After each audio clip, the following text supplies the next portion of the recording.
Well, good afternoon, everyone, and welcome to today's webinar. The topic today is interviewing skills, face-to-face and virtual, and it's presented by the Georgia State University Alumni Association and University Career Services here at Georgia State University. I'm Dave Cohen, coming to you from the Alumni Center at the Atlanta campus, and our guest speaker today is Shannon Shelton. Shannon is a senior career counselor with University Career Services here at Georgia State.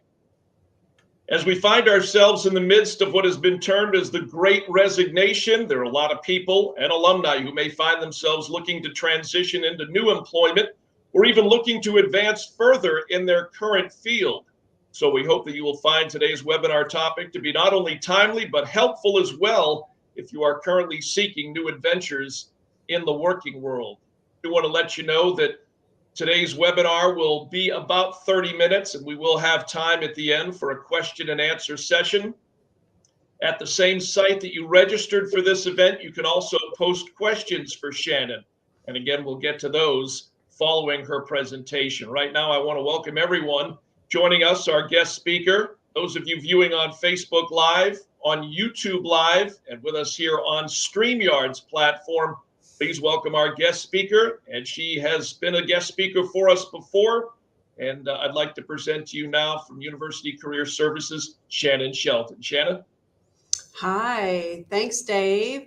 Good afternoon, everyone, and thank you for logging in today for our presentation on interviewing skills. I am Shannon Shelton, Senior Career Counselor at University Career Services at Georgia State. I'm also a proud alum of GSU. Go Panthers. I'm happy to be here with you guys today and happy to stay through and answer questions for you at the end. Today, our topic is interviewing skills. While we're coming together face-to-face again in many ways, the workforce has learned that utilizing remote mediums is fast and efficient way to conduct interviews. So now that many companies have had good experiences with virtual interviewing, we think that virtual interviewing is a mode of interviewing that's here to stay. So this presentation will provide you with some tips that apply to both virtual and face-to-face interviews. We'll talk specifically about some, particularly for virtual interviews. So let's get started. So here's what we'll go over during our time together today. Technology, as many of you already know, we're in a technical space right now. A virtual interview is an interview that takes place over technology like video conferencing and other online communication platforms. Virtual interviews are often conducted in some of the same ways as face-to-face interviews, but they do require some special considerations and adjustments. So we'll discuss some of those special technical considerations today. During our time, we'll also talk about some interviewing strategies, preparation for interviews, and then we'll take your questions. Okay, so the first order of business when we go into a virtual interview, we'll just get this out of the way first, is to understand and test your technology. We've all been working in more technical spaces than ever during the pandemic over the past couple of years, but I do think it's worth pointing a few things out specific to interviewing that might be helpful for you.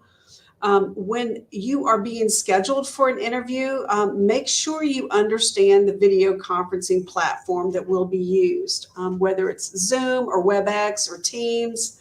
If you haven't used this platform before, or if you need a refresher, make sure you take a tutorial online or read up on how to use this technical platform and be sure you understand its functionality ahead of time. You'll also want to check your internet connection.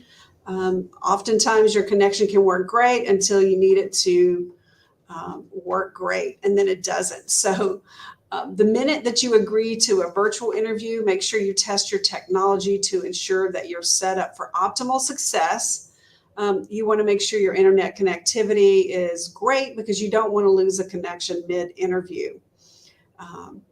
Make sure if you don't have a hardwired internet connection that you are in an area where you can get a consistent Wi-Fi signal.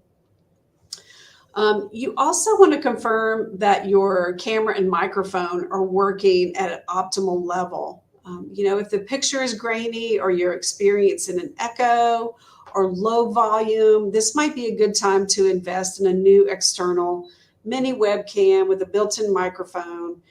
But as you know, that's hard to do 5 minutes before an interview. So don't procrastinate. Do this well in advance. And again, on the day of the interview, test your equipment and your internet connection again. Tech savvy is one of those top traits that employers are looking for in their applicants. So by fumbling around with your audio or your webcam during an interview, you don't want to give the hiring manager a reason to question whether you're the right candidate for the job. Again, a little bit more on the virtual interview. You want to make sure you create a set behind you that's professional. One option is to sit in front of a blank background so that you remain the focal point. If your space, the space that you're in, that you'll be doing your interview in, is void of empty walls, set up in an area in your home or an area that looks the most business-like. So you can see in the image here that I put that, this person has a bookshelf and a clock. So, that's a pretty business-like setup. So just make sure if you do sit in front of some sort of a prop like that everything on the shelf is professional and not distracting. Also check your lighting. Sitting near a window works best. That's not always possible. But it is the best way not to appear washed out. But if you can't sit in front of a window, try to sit with some sort of light in front of you. Always make sure the space around you is clean before embarking on a video interview. The messier the background, the harder it is to convince a hiring manager that you're detail-oriented and organized. And lastly, eliminate all distractions. So turn off the TV, silence your cell phone, close any windows or doors to muffle any kind of noise in the neighborhood or traffic. If you have pets or family members that might be around you during this time, make sure they don't enter the room while you're engaged in an interview. And most importantly, this is often the forgotten thing. Close any unused programs and unnecessary tabs on your computer, just to eliminate yourself from being distracted, but also any kind of bells or notifications that might come through as a result of that application being open. Okay, in any interview, whether it's face-to-face or virtual, it's important to dress professionally to create a business-like persona. This is a very obvious thing to do for face-to-face interviews, but it's also very important virtual. You want to err on the side of conservative in your dress, and we'll discuss that in more detail on the next slide. But dressing professionally, it conveys your commitment to professionalism. And it shows that you're taking the interview process seriously, especially important when you are doing an interview remotely. Studies have shown that professional dress can also boost your confidence. So if you are remotely, go ahead and dress professionally from head to toe. Next, convey confidence through your body language. If you're virtual or face-to-face, make sure you sit up straight and you smile. One drawback, if you're virtual, is that you won't have that firm handshake and enthusiasm that you can typically greet employers with during an in-person interview. That won't be able to translate the same via video, but we'll discuss that in a little bit more detail later, how you can get that across. But you definitely want to monitor your body language. Again, a smile goes a long way. So does good posture. Also, research tells us that employers are more likely to remember what you said if you maintain eye contact. So be sure to keep your eyes focused on the interviewer. So if you are virtual, you might be wondering how you can do that. So if you're virtual, make sure you keep your eyes on the camera, not on the screen image of the hiring manager. So as you are conversing with the hiring manager in a virtual interview, make sure you maintain or at least keep consistent eye contact with the camera. And if you can keep that camera as close to eye level as possible so that you can avoid looking up or down, that would be ideal. Also, if you're virtual, this is something that's often overlooked. Make sure your name that's going to be displayed in the video conference is written professionally. So sometimes you may use Zoom for more casual video calls, and you may have something playful that you used as your name. You want to make sure you check all that out ahead of time and make sure that your name is written appropriately. Don't just put your email address there or use all lowercase letters. You want to project professionalism in the little details too. Remember that you only get one chance to make a first impression, so you want to do so well. Okay, so I think we can all agree that your appearance is very important to employers, and it's important to the first impression.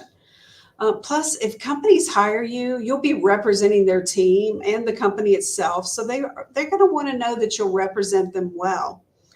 So on this slide here, there are some do's and don'ts in terms of dressing for an interview or dressing professionally. Some of these suggestions, however, can vary slightly depending upon the type of employer and the industry that you're interviewing with. But my advice is to always err on the side of being professional. It will always be respected and appreciated that you took the extra time to be professional, even if you're interviewing with a company that's more casual. These tips here on the slide are appropriate for both virtual and face-to-face interviews. Professional clothing will show that you're serious about the position that you're interviewing for.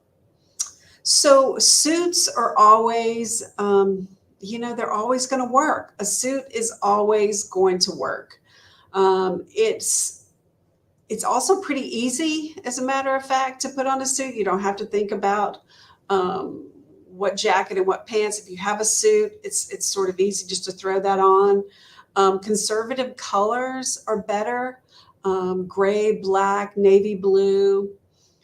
You want to go pretty conservative with your hairstyle as well as your jewelry.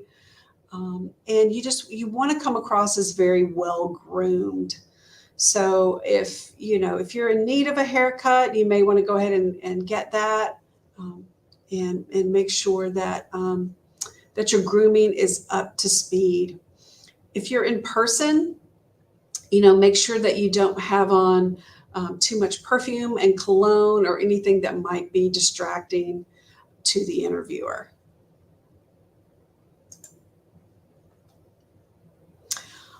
Okay, so let's sort of switch focus to the modality of interviewing. Let's talk some about interview methods. Some of these are probably obvious to you guys. You've probably participated in some of these. There is that traditional one-on-one interview where it's going to be just you and one interviewer. That is the most common interview that many of us see. Also, a phone interview. This is where you are interviewed over the phone. It's sometimes usually that first round screening to see if you'll be invited for a full interview. So the phone interview is important. You want to nail that. Also, there is the on-site or second round interview. That usually happens after the first round of interviews or after the phone screen. It can also be a one-on-one interview, the second round, or it could be a group or panel format. But it's good if you're invited for a second interview because it means that you made the first cut of the interview process. These interviews are sometimes in person or on site. But now, as I mentioned in the intro, many of these are now being held virtually. And we expect companies may continue to do these virtually, even when the pandemic is 100% over due to their efficiency. It's much easier to schedule phone and video interviews than it is to schedule them face to face. There's also the panel interview, which I mentioned. Sometimes that can be part of your second round. This is usually when you would be meeting with the entire team that you would work with at a company. This is often the second or third round. Here in this type of interview, you'll need to make sure that you make a connection with each team member. There's also the interview over a meal. It's usually a lunch. This type of interview, was suspended very often during the pandemic, but it's coming back as everything else is in terms of face-to-face interaction. The interview over a meal is a good sign because it usually means the company wants to know more about you and how you operate outside of the office. Also, there's a group interview, and that's when it's not as common, but it's when a company is hiring multiple people or interns for the same job or internship, and you're interviewed alongside other candidates. Here, the company wants to observe how you interact with others and how you stand out within a group.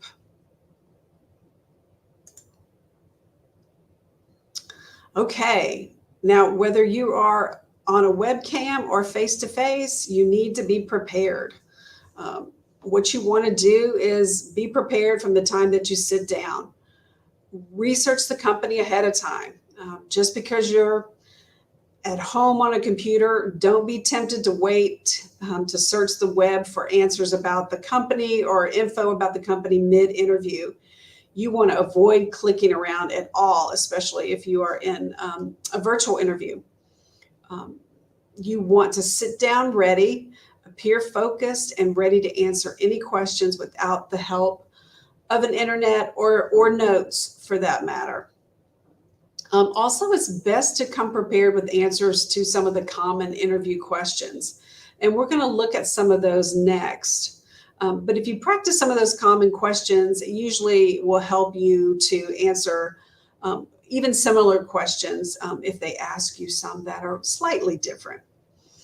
You want to avoid memorizing responses. You don't want to sound overly rehearsed, but it does help to write down some high-level thoughts and practice some memorized responses so that you have some material to use when you're asked specific questions. You should also be prepared to answer, do you have any questions for us? Which every company will probably ask you. So you want to prepare your questions for the company ahead of time. So you might be wondering what kind of questions you'll be asked in an interview. And the truth of the matter is we don't know. And you won't know until you get there. And that's very frustrating. But what I can do here today is go over some types of interview questions that are often used in various interview settings.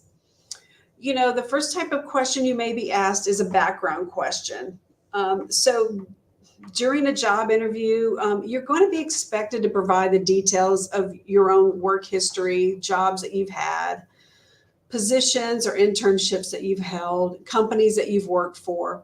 That's your background, right? So you must be able to discuss anything and everything that you've listed on your resume. So don't assume just because you put it on your resume that you're prepared to talk about it. You really want to practice talking about your background. Background questions, those are questions that you can be pretty certain you'll get asked about. Then there are also behavioral types of questions. And you'll need to respond to these with examples of how you handled situations in the workplace. So behavioral questions will usually start out with, tell me about a time when you were on a project, ... So here they want to know how you behaved, or tell me about a time when you made a mistake in the workplace, or tell me about a time when you met your goal, but it was past the deadline. So you want to have some examples of critical thinking and problem solving in your back pocket in case you're asked behavioral type questions. And there's also situational questions. These are similar, very similar to behavioral questions, where candidates are asked specific questions about what may happen in a workplace. These questions typically involve problem solving and handling difficult issues and circumstances at work.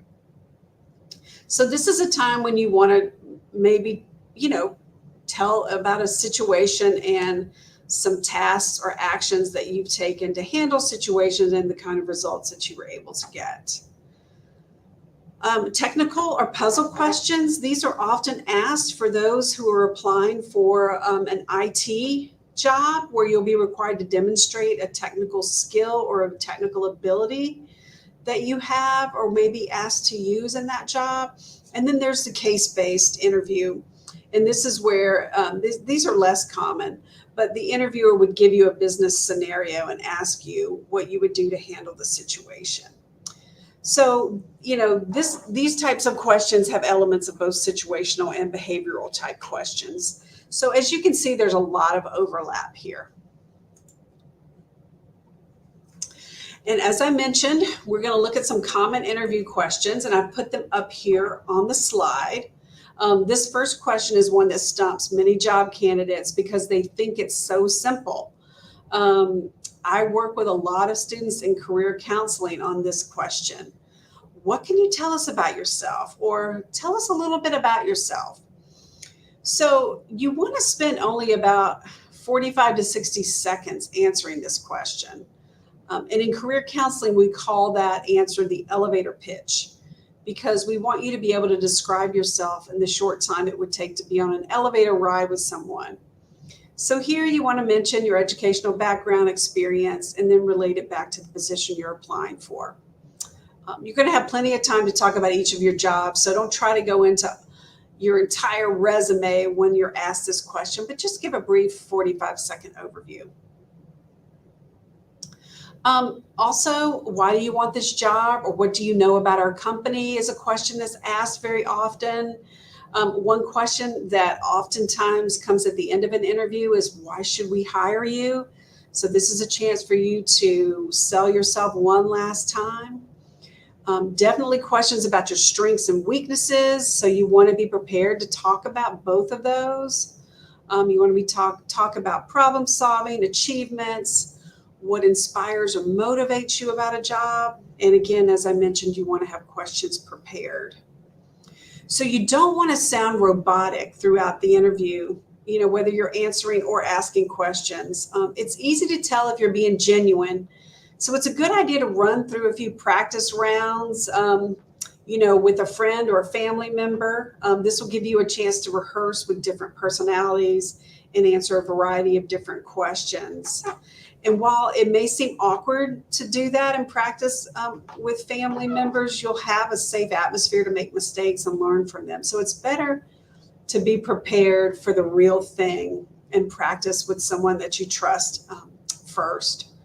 Remember, when you're answering questions, it is important to keep things simple. Don't feel like you have to give a long-winded answer if the question doesn't warrant it. Being clear and concise is one of the most important things in a job interview. Just so you're informed, there are some questions that employers should not ask you. I put up some of those here on this slide. If they do ask you these questions, and they may, it's up to you whether you want to answer them or not. But I just want you guys to be aware that there are some inappropriate and or illegal questions to ask. So it's illegal to ask about your citizenship, for instance, but they can ask you if you are authorized to work in the U.S. They can't specifically ask you if you have any disability, but they can ask if you're able to perform the functions of the job. So just know that there are some questions that you can decline if you'd like. Okay, when it comes to getting ready for the interview, as I mentioned, preparation is key. I've already mentioned that it's important to research the company. They're going to expect you to know more about them than what you've read in the job posting. Research their website, research any recent media on the company. I know I'm repeating myself here, but the research on the company is important. Also, this seems obvious, but not a lot of people do this. You want to know the details of your interview before the interview so you can be prepared. It's okay to ask who you'll be meeting with. It's okay to ask what the format of the interview will be. It's also especially important for you to have the email and phone number of the person that you're interviewing with in case there are unforeseen issues that come up. If you have an unforeseen power line down in your neighborhood and it's a virtual interview, you need to know who to call. Or if you're in a minor traffic accident on the way to the interview, you're going to need to call someone. So hopefully none of that happens, but you want to be prepared. Also, clean up your social media. Actually, my advice is to consider, if you're in a job search, making your social media private when you embark on the entire job search process. But at the very least, Google yourself and clean up what's out there on your social media for public consumption. Also, keep your LinkedIn active and up to date. And it's possible that the company, if you're going for an interview, they may ask for a list of references on the spot. You never know. So be prepared for this before your first interview by contacting your references to let them know they may be contacted, and having a copy of your references for the interviewer in case they ask you. Also, be prepared to discuss, I'm repeating myself again, but be prepared to know everything on your resume. It's amazing how many times I've done mock interviews and I've asked people about jobs and they're like, oh, I forgot about that job. So make sure you know your resume inside and out, and that you know the job description that you're sitting down to talk about. Make sure you know that one inside and out as well. All right, so it's the day of the interview. When it comes to the interview day, you want to arrive in person or log into that video conference about 15 minutes early.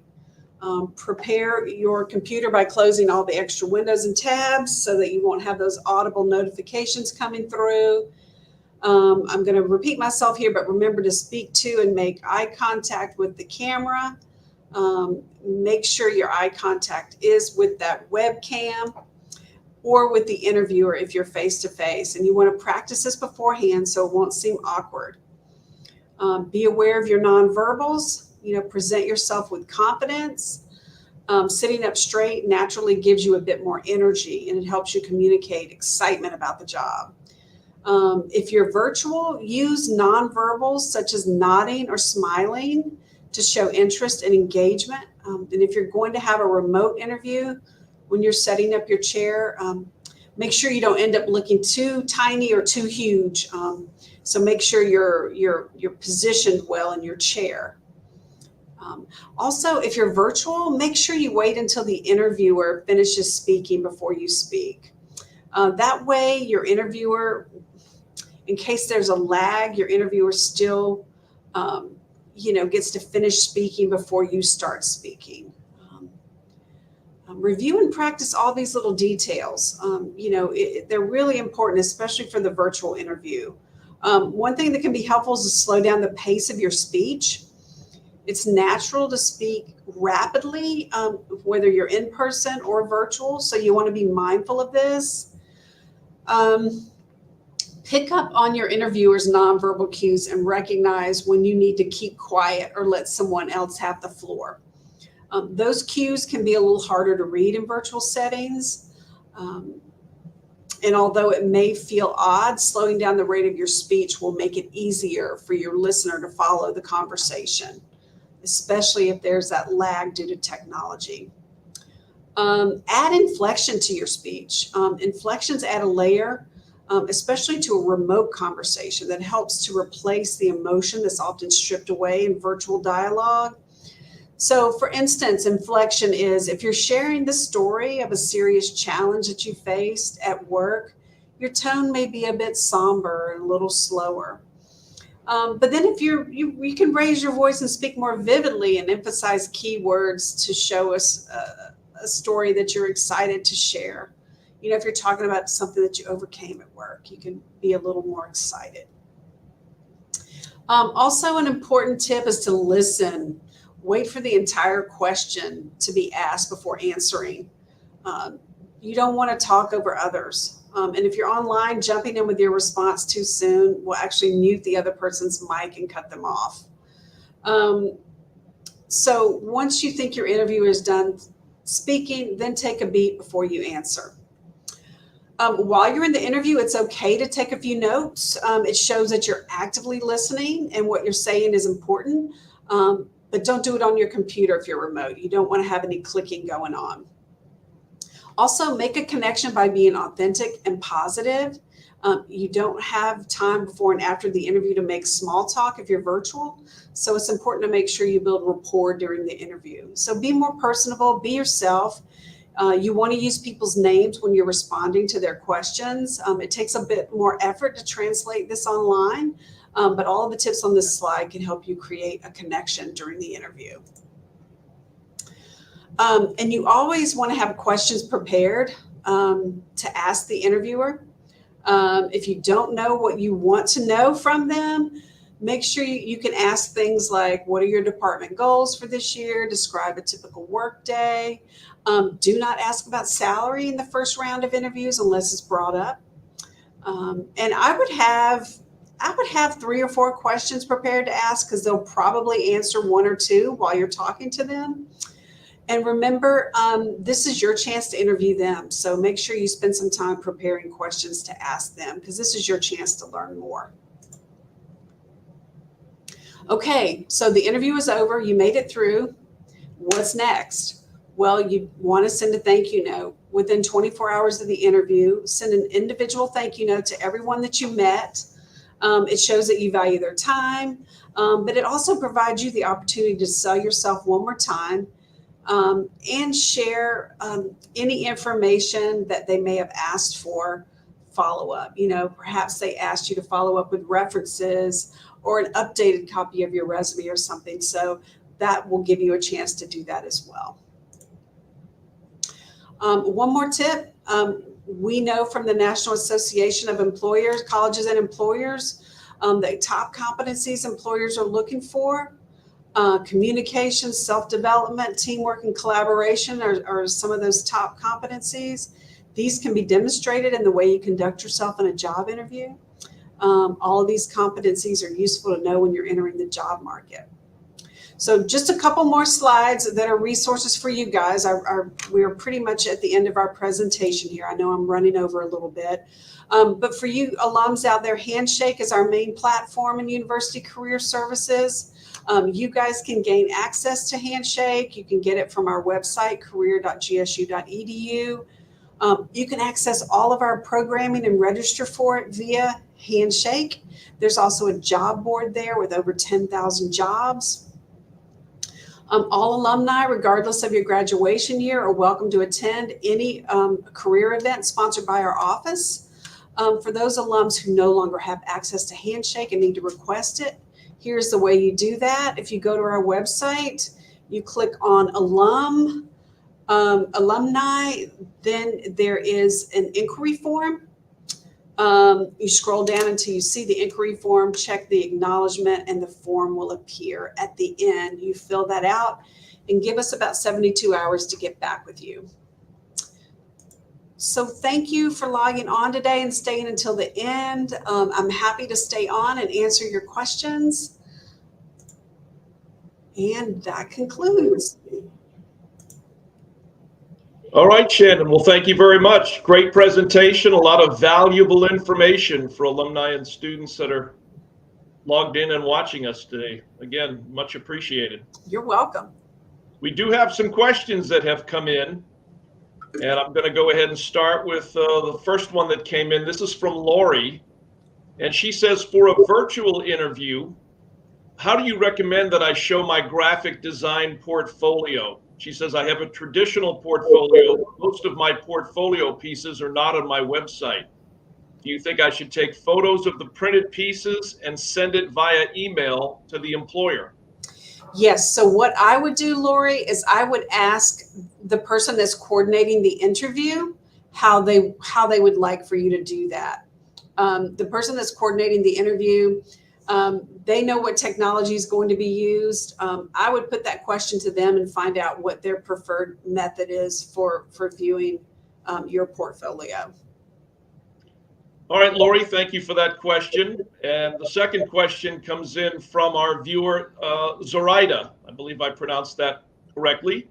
And the question is, should I always address the interviewer as Mr. or Ms., or is it good practice to call the interviewer by his or her first name? What's the correct way to present yourself and introduce yourself to the person doing the interview? Yes, so I would refer to them by Dr., Miss, or Mr. If they prefer to be called by their first name, they will correct you and let you know that. But I would always, as I said a couple of times in the presentation, always err on the side of conservative and professional. And I would address them as formally as possible unless they tell you otherwise. All right, good question. Got a lot of questions coming in. Our friend and viewer Tanya has a few questions, and you covered this at the very end, but I'll read the question anyway. How can we encourage new graduates to know the proper way to send thank you notes, cards, or an email? She says that she's concerned that many of them don't know, or they don't know to follow up at all with a thank you note after being a part of an interview. And she asks, why are students not saying thank you after interviews? Is that just more of a generational difference for those of us that are what I would consider the older set? That's me, not you. No, I think that's a great question. I don't have a broad answer for that. I know that in University Career Services, as you can see, we very much promote the follow-up. I mean, the thank you note is not just to be grateful for the interview, but it's also the chance, for the candidate to make one last pitch for themselves, right? And remind the interviewer of maybe something they talked about during the interview. Yeah, I'm sorry, guys. I have an automatic light in here that keeps going off. So, I think a thank you note is, even by email, is always appreciated. As a matter of fact, it's not even expected to happen via mail anymore. So an email is perfectly fine, which I know that younger generations are definitely more comfortable with email than they are with snail mail. So all I can do is say that whatever medium that particular generation is using, always send a thank you note. I'm not sure how else to address that question. Dave, you have thoughts on that? Well, in the past, I think it was something that was expected to be written, put in an envelope, stamped, and put in an actual blue mailbox. But in that part of your presentation today involves interviewing from a virtual aspect. I think it's more than appropriate, to send a nice, well-written email, not just one sentence that says, hey, thanks for the interview, I hope I get the job. That's not appropriate, but something that is professionally written, that gets the point across, that offers a little bit of closure to the interview, but at the same time helps them remember your name. Yes, it definitely sets a candidate apart to send a thank you note. I'm on a lot of search committees at Georgia State for positions, and I'm always impressed by those who send a thank you note. And the committee will always say, isn't it interesting? We never got a thank you note from this person. So it's important. It still is. All right, a follow-up question from Tanya, and she says that someone asked her this question and she's not quite sure how to answer it, so she will pose it to us. Her question, Shannon, is what happens if you apply for a position and 3 months pass by? Should the student reach out again? Do you think the office is maybe short-staffed and has not had time to follow up with the candidate? Is it worth it for the student or the applicant, in this case, it could be an alum as well, to seek out working with this company, considering that it's taking the company so long to start the interview process? She wanted to know if we had any advice on that. So basically the question comes down to, if you interview and then don't hear for a certain period, 2 to 3 months, what should you do at that point if it is a place that you're interested in really following up with and working at? Yeah, so what I'll say is, I spent a couple of slides talking about how you should ask questions of the company when they interview you. One of those questions is, what's the timeline for hiring? You should almost always ask them that. When do you expect to hire for this position? If they say we'd like to have an offer out in 2 weeks, if you haven't heard in 2 weeks, it's appropriate to follow up then if you've interviewed with them, right? Usually when you interview and they introduce themselves, they'll say we're looking to hire by the end of April. Well, it's appropriate to follow up if you haven't heard anything by the end of April. So I wouldn't even wait 2 or 3 months. If you've interviewed and you haven't heard from a company, I would say in 2 weeks, it's appropriate to respectfully follow up. In that follow up, I would say something like in an email, I would say, I enjoy meeting with you to discuss your company. I'm still very interested in this position. I'm just calling to check in about the timeline of the process. Please let me know if you need additional information from me. I'd be happy to provide, references or an additional copy of my resume. Just a very gracious email, but also checking in, for yourself. Bottom line is it can't hurt. No. And, it is interesting for the applicant to see how the company responds to that.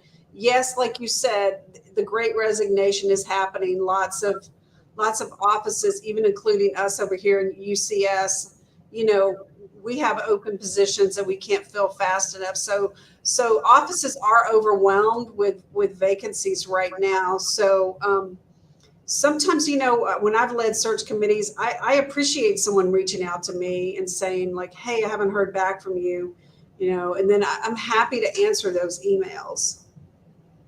It doesn't hurt to email, but it's also, a sign if you don't hear back from them that you just want to keep on with your job search and move on, not wait on that company if you're not hearing back from them.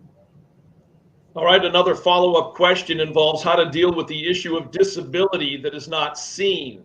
For example, peanut and or seafood allergies when you are being offered the job and dealing post-interview to get more information on the next step for onboarding. Is there a proper way to let them know with regards to any sort of disability that you may be bringing into their workplace if they are indeed interested in hiring you?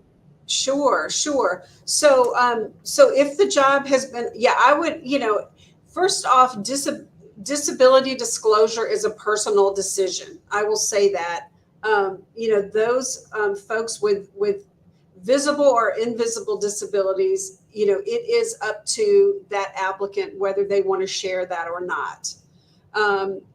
Some disabilities require sharing because accommodations have to be made.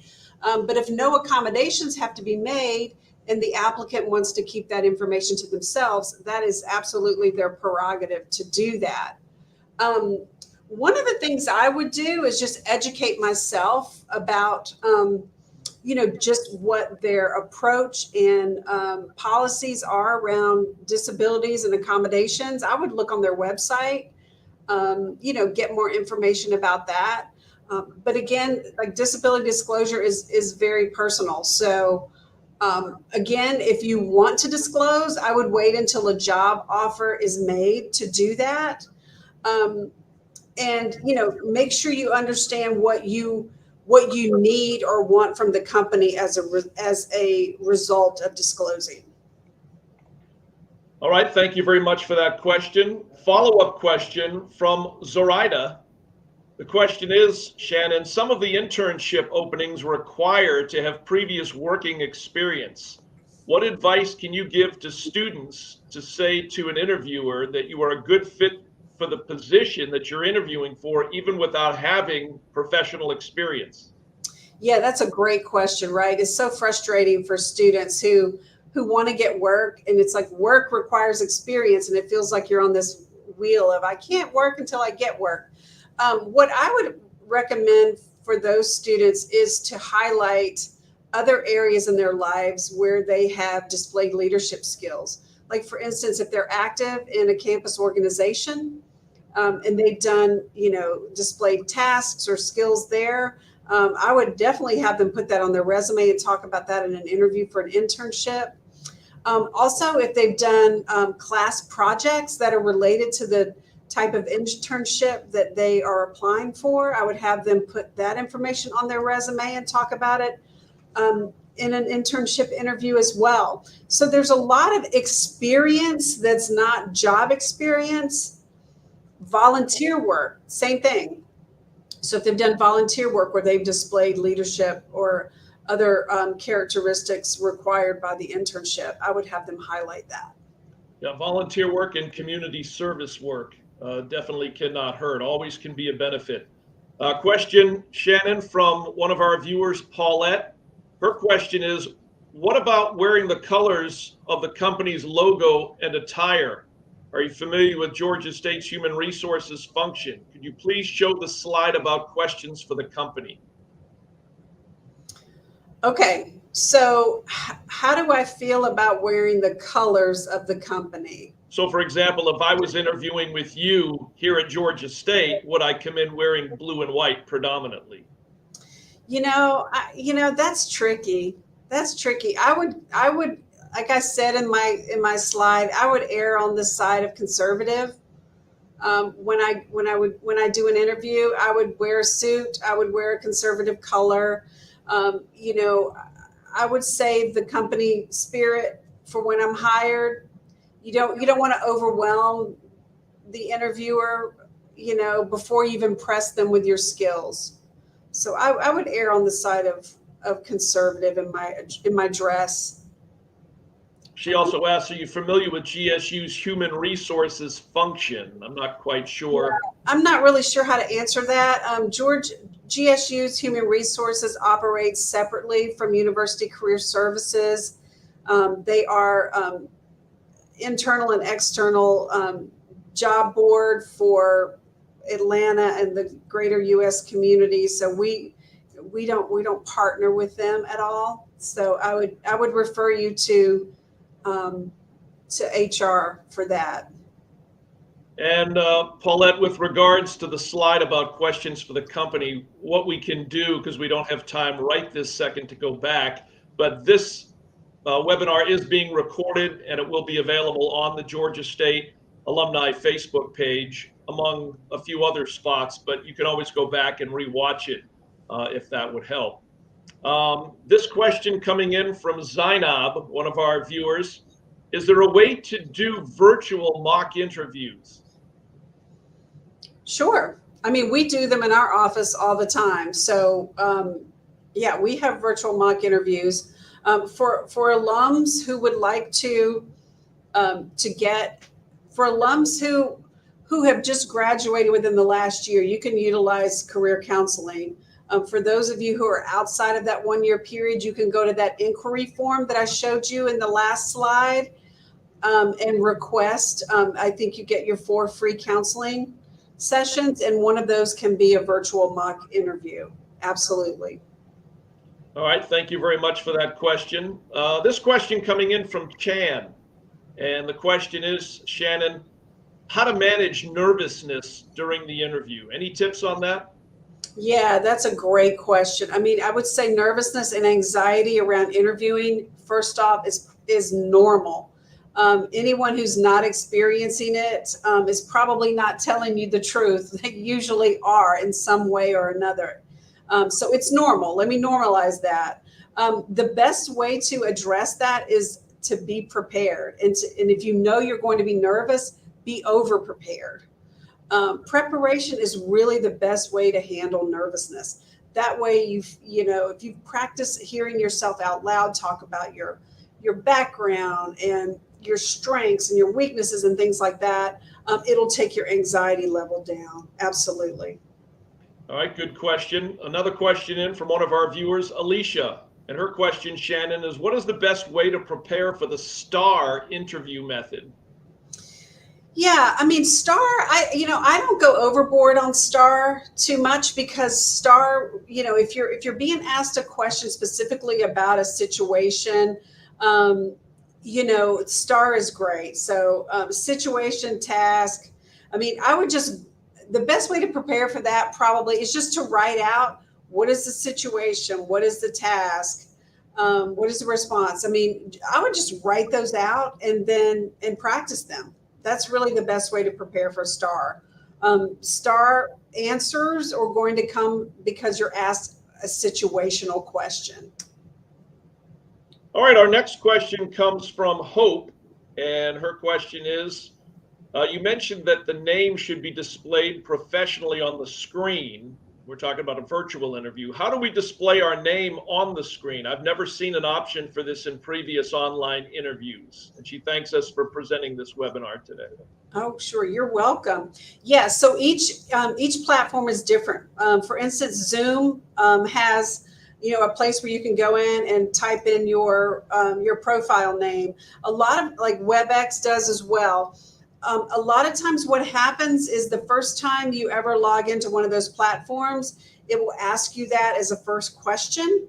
And you put that in, like for instance, mine is showing up as Shannon Shelton here with the block. And if I did that on Zoom, like for instance, for a family reunion online, I might put the name my family calls me. But you don't want that to show up, right, when you're doing an interview on Zoom for a professional job. So you'll have to go into your profile and change that because it may just assume that you want to keep that first name that you put in the first time you logged in. So it's different for each platform. That's why, if you're using the platform for the first time in a while or you've never used a platform, you want to make sure you understand the technology. And having the name on the display is one of the pieces of that. It's usually pretty easy to change, by the way. Our next question comes from Alicia. And Alicia says that she took a 3 to 4 year career break to raise her family and that now she's looking for full-time work in technology finance. Her question is, do you think that that is appropriate to list as her career gap on her resume? And additionally, what are the best avenues for finding a job? She says she's tried to apply to several jobs with minimal follow-up or callback. Yeah, so career gaps are not as uncommon, especially for women, as you might think. And oftentimes, women are the ones in the family who may take a career break if they want to have time with a young child. So it's not that uncommon. If you've done some volunteer or community work while you were a stay-at-home mom, you can certainly list that on your resume, and I absolutely would. To list a job as a stay-at-home mom on your resume, I don't think that I would do that. I would just put all of your relevant experience. If you're looking to get back into the job market after being away from it for a while, you may have to do a couple of steps before you get into the job that you ultimately want to be in. You may have to do some volunteer work for the type of company that you eventually want to work for and have that listed on your resume. You may have to do something likened to like an internship. You may have to do some work for free, just so that you can get engaged back into the workforce. I think to answer some of your concerns, I would probably need to do like your other concerns about not hearing back from jobs. Usually, if you're sending out a lot of resumes and you're not hearing back, that usually means there's a problem. There's something in your resume that needs to be tweaked or worked on. If you're getting interviews, that means your resume is good, but if you're not getting responses from your interviews, that usually means you need to do some work on your interviewing skills. So it just depends upon where the breakdown is. So that is probably a little bit of a more personalized answer, but that's I think generally kind of answers the question. And I would follow up with a response to Alicia, just reminding her of what you just mentioned. If she is an alum and has been out for more than a year, she does get 4 free career counseling sessions. doesn't mean it would necessarily be with you, Shannon, but someone there at University Career Services, so she can take advantage of that. She has that option as well if she has graduated and has been out for less than a year. And I would also advise, if she would like, that the Alumni Association, our office, offers our ongoing free virtual resume reviews. And we have HR professionals like yourself who volunteer. They meet over Zoom or Google. The appointments are 30 minutes, and it's a great way really to tune up your resume without having to get in the car and go to a physical location. So that option is available as well. Anybody that would be interested in a free virtual resume review can just email me here in the Alumni Center, and I'm at dcohen, DCOHEN, at gsu.edu. And I know that some of our viewers have participated in our free resume reviews as well. Shannon, a follow-up from Lori. Her question is it appropriate to have a family member listed as a reference? She created a marketing material and a website for her brother-in-law. Yeah, that's tricky.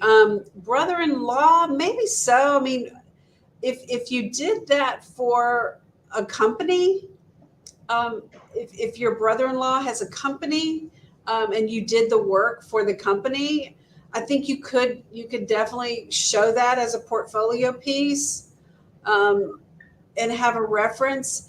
It can be tricky though, but I think if you've done actual work, I can see, especially if you're trying to get back into the workplace. But if you have other references, I would utilize those first. But if you're just starting out or getting back into the workplace, I'd love a longer conversation about that, honestly, to understand more. Because as you guys can probably guess with family members, it can seem a little less of a genuine reference to some interviewers, just because it is such a closely related person. But again, if it's for a legitimate company and you didn't make a website specifically just for their personal, I think that it could be okay if it's for a company. All right, and lastly, a follow-up from our viewer, Paulette. She had asked a question earlier. She says that she's asking about Georgia State because she's been receiving emails from Human Resources about opportunities, but she says when she clicks on the link, she gets a, quote, position is no longer available. And she's asking what she should do. Yeah, again, that's going to be a question for Human Resources. I'm not sure how they're marketing their positions to folks and whether their links are not working. I would say if you're looking at the website and the position's not available, then it's no longer there. And I'm not sure about the timing of those emails. I would refer you over to GSU HR for that. All right, we thank all of our viewers for their questions today. A lot of great questions and a lot of great participation by our Georgia State alumni and students, and maybe even some non-Georgia State alums who have joined us this afternoon. Shannon did want to remind everyone, Friday, April the 8th is the next virtual career fair, and that is open to Georgia State alumni, Georgia State students, and you can get more information on that and can register by visiting alumni.gsu.edu. I have a link for that on the alumni website. Again, virtual career fair for Georgia State alumni, students as well, Friday, April the 8th from 11 a.m. to 2 p.m. So we would invite everyone to participate in that. Shannon, we are pretty much up against the top of the hour, but a fantastic presentation today. A lot of great and valuable information, and I think that's evidenced by the number of questions that we got today and the number of people that are viewing today's presentation. So as always, thank you, and we will look forward to connecting with you again on our next career-oriented webinar. Absolutely. I'd love to participate. Thank you all for your questions. They were wonderful questions. And real quick, if any of our viewers would like to contact University Career Service, the best way to do that is? So you can, if you want to reach out to us for, events or career counseling, it would be career.gsu.edu. Go to our website, go to the alumni tab. Everything that you need is there. For those of you that have follow-up questions for me, I think my email address has been up during the Q&A period. But yeah, feel free to reach out if you have other questions for us. Appreciate it. All right. Thanks again, Shannon. Absolutely. Again, we want to thank our viewers today joining us on Facebook Live, YouTube Live, and those of you that are with us right here on StreamYard. We look forward to bringing you another career webinar in the near future. Please visit the Alumni Association online at pantheralumni.com for more upcoming alumni programs available to the Georgia State alumni and student community. So for Shannon Shelton, Dave Cohen saying good night from the Alumni Center in Atlanta. We thank you for watching, and this has been the Georgia State University Alumni Association in cooperation with University Career Services here on StreamYard. Thank you and good night.